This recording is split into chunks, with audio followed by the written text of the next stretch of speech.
পরম দাতা ও দয়ালু আল্লাহর নামে শুরু করছি। প্রশংসা আল্লাহরই, যিনি তার দাসের প্রতি এই গ্রন্থ নাজিল করেছেন এবং তাতে তিনি কোনো অসঙ্গতি রাখেননি।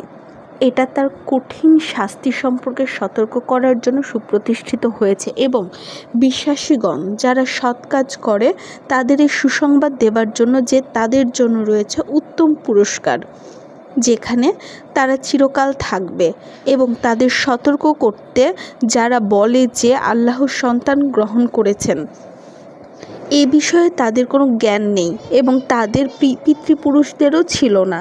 তাদের মুখনিসৃত বাক্য কি উদ্ভট? তারা কেবল মিথ্যাই বলে।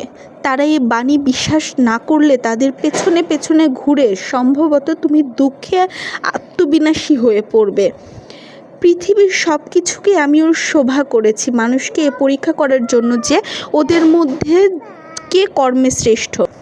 ওর উপর যা কিছু আছে তা অবশ্যই আমি উদ্ভিদশূন্য মৃত্তিকায় পরিণত করব। তুমি মনে করো না যে গুহা ও রাকিমের অধিবাসীরা আমার নির্দেশনাবলীর মধ্যে বিস্ময়কর।